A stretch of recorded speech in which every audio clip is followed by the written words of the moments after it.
नमस्कार दोस्तों, short hand house YouTube channel पर आपका स्वागत है। डिक्टेशन रामधारी गुप्ता खंड फर्स्ट, अभ्यास 1 से 4, गति 160 शब्द प्रति मिनट। डिक्टेशन स्टार्ट होगी 5 सेकंड बाद।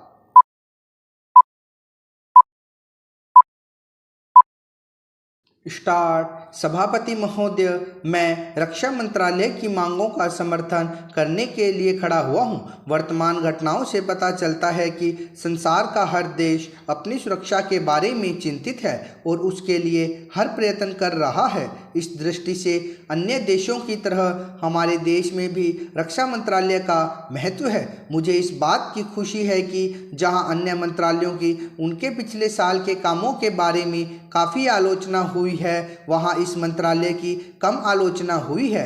इससे पता चलता है कि इस मंत्रालय ने पिछले साल अच्छा काम किया है। मोटे तौर पर किसी भी देश की सुरक्षा नीति का लक्ष्य यह होता है कि दूसरे देशों, खास तौर से पड़ोसी देशों के साथ मित्रता के संबंध स्थापित हो और हम एक दूसरे के मामलों में हस्तक्षेप न करें। लेकिन उसके साथ यह भी जरूरी होता है कि हम अपने देश की सीमाओं और अखंडता की रक्षा करें। इसलिए हमारे देश का यह कर्तव्य हो जाता है कि हम अपने पड़ोसियों के कार्यों पर पूरी नज़र रखें, क्योंकि आज तक हमारे देश पर जो संकट आए वे हमारे पड़ोसियों से आए हैं। 1965 में पाकिस्तान के साथ जो लड़ाई हुई और उसके बाद ताशकंद में जो समझौता हुआ वह सिर्फ कागज़ पर ही रहा। पाकिस्तान ने उस पर कोई अमल नहीं किया। इस दृष्टि से बहुत ज़रूरी है कि हम अपने देश की सुरक्षा की हर तरह से व्यवस्था करें। हमारा उद्देश्य दूसरों पर आक्रमण करना नहीं है, लेकिन यदि हम पर कोई आक्रमण करे तो हम में इतनी शक्ति अवश्य होनी चाहिए कि हम उसका डटकर सामना कर सकें। आप जानते हैं कि पिछले दिनों पाकिस्तान को अमेरिका और चीन से काफ़ी मदद मिली है। रक्षा मंत्रालय की रिपोर्ट में भी कहा गया है कि पिछले साल अमेरिका ने पाकिस्तान को 1500 करोड़ रुपए की फौजी सहायता दी है। आज जहां हम फौजी सामान के लिए अपने कारखानों की मदद से अपनी शक्ति बढ़ाने का प्रयत्न कर रहे हैं, वहां पाकिस्तान संसार के देशों से फौजी सामान खरीद रहा है। अपनी नीति के कारण वह सब देशों से लाभ उठा रहा है।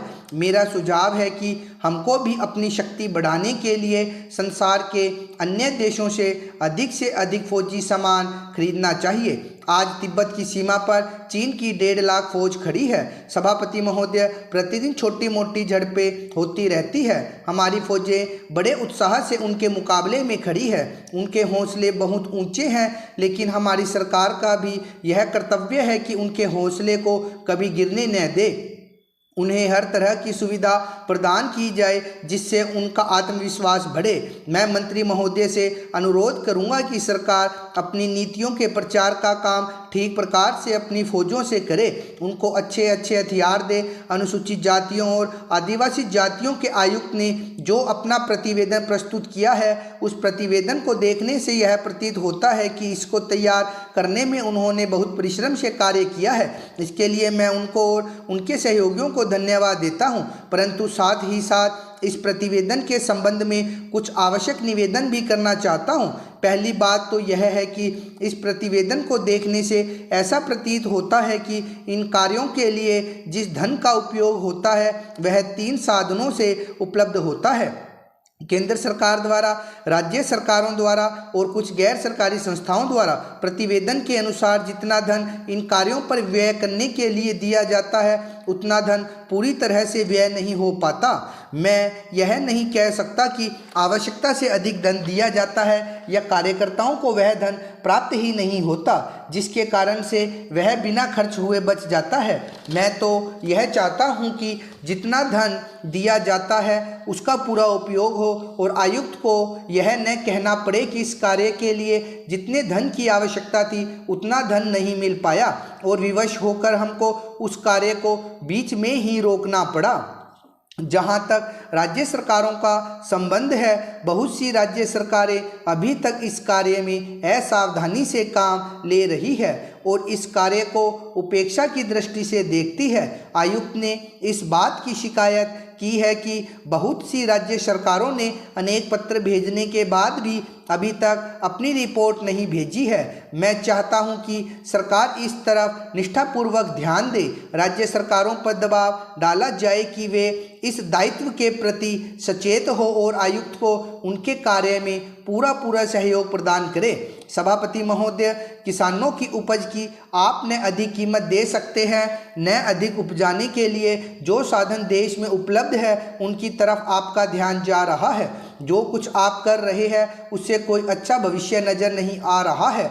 मैं यही कहना चाहता हूं कि आप देखें कि आपके कार्यक्रम में कहाँ त्रुटि है, कहाँ कमी है। आपने कर लगा रखे हैं, आपने जो कर लगाए हैं वे तो लगाए ही हैं। हमारे प्रदेश में तो ज़मीन पर 25% ज़्यादा कर भी लगा दिया गया है। इतना बोझ अगर किसान पर होगा तो उसकी कमर टूट जाएगी। वह पहले से टूटी जा रही है, लेकिन वे इन करों को देने के लिए भी तैयार है। यदि आप उस तरह के साधन उन किसानों के लिए तैयार करें। हमारे उत्तर प्रदेश के कुछ ज़िले हैं, पूर्वी ज़िले हैं, जहां पर बहुत बुरी स्थिति है। हमारे सदन के एक सदस्य ने रो रो कर आपको यह बताया था कि वहां लोगों को 2 रुपये मजदूरी में मिलता है। इतनी ही एक दिन की उनकी मजदूरी है। सरकार ने एक आयोग की नियुक्ति की थी ताकि वहां पर कुछ विकास के कार्य किए जाएं। वह योजना भी अब खटाई में पड़ गई है। आपका ध्यान इन समस्त चीज़ों की ओर कैसे दिलाया जाए, कैसे आपका ध्यान इन सभी कठिनाइयों की ओर आकर्षित किया जाए, समझ में नहीं आता है। यातायात के साधनों की स्थिति यह है कि ट्रेनों में दूसरे दर्जे में भीड़ भाड़ का कोई ठिकाना नहीं है, उसकी कोई सीमा नहीं है। हर रोज़ ऐसा मालूम पड़ता है कि कोई मेला चल रहा है। आपके पास अच्छे इंजन हैं, अच्छे गति वाले इंजन हैं, लाइन भी अच्छी है, तो क्यों नहीं दूसरे दर्जे के अधिक डिब्बे लगाए जाते हैं। लोगों को कुछ सुविधा मिल जाए, वह काम नहीं किया जा रहा है। आपको किसान की देहात में रहने वाले आदमी की, मजदूर की परवाह नहीं है, जो समझ कठिनाइयों को झेलता है। आपके सारे कार्यक्रम को पूरा करने की उसमें कहाँ से शक्ति आएगी, कैसे वे अधिक अन्न उपजा कर आपको दे सकेंगे।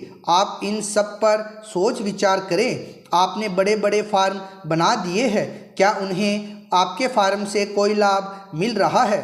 सभापति महोदय, सरकार ने कई कृषि फार्म खोले हैं, क्या ये फार्म घाटे में नहीं चल रहे हैं। अगर सारे खर्च जोड़ दिए जाएं, बड़े बड़े अधिकारियों के वेतन जोड़ दिए जाएं, तो पता चलेगा कि सारे ये कृषि फार्म घाटे में चल रहे हैं।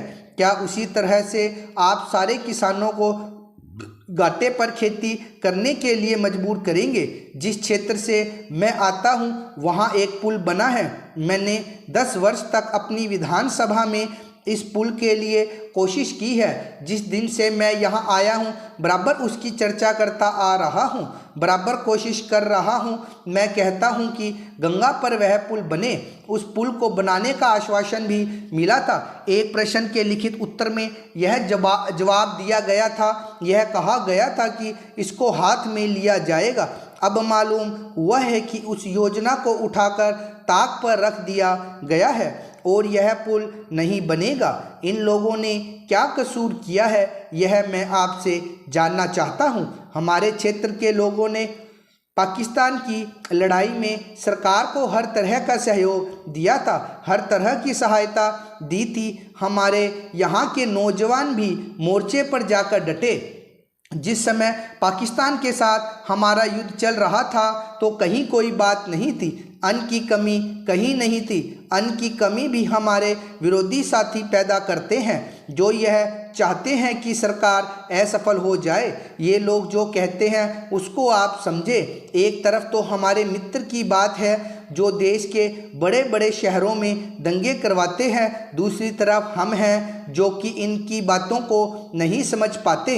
इनको सभी वे लोग मिल जाते हैं जो बेकार होते हैं या जो दंगे करवाने के लिए उत्सुक है। इसलिए सरकार का इन सारी चीज़ों की तरफ ध्यान जाना चाहिए और उसको सोचना चाहिए कि क्या तरीका इन सब से बचने का हो सकता है। एक ही तरीका हो सकता है कि इस देश में हर आदमी को काम मिले, देहात में लोगों को करने के लिए काम मिले और खादी कमीशन की जो योजना है और जो कि एक अच्छी योजना है वह ठीक तरह से चले। सौभाग्य से मैं आर्य समाज संगठन से संबंध रखता हूँ। उपाध्यक्ष महोदय, वित्त मंत्री को देश की आर्थिक स्थिति और निर्धनता के संबंध में जितनी जानकारी प्राप्त होती है उतनी किसी अन्य मंत्री को संभव नहीं होती। बजट बनाते समय वैसे तो बजट में आय व्यय का ब्यौरा होता ही है, लेकिन मूल रूप में देश की आर्थिक नीतियों में किस प्रकार का परिवर्तन हो तथा किस मार्ग पर वह देश को चलाना चाहते हैं, सरकार का लक्ष्य क्या है, इन सब नीतियों का बजट में विवरण होता है। स्टॉप। डिक्टेशन का बार बार लिख के अभ्यास करें तथा इसे ट्रांसक्राइब जरूर करें। धन्यवाद।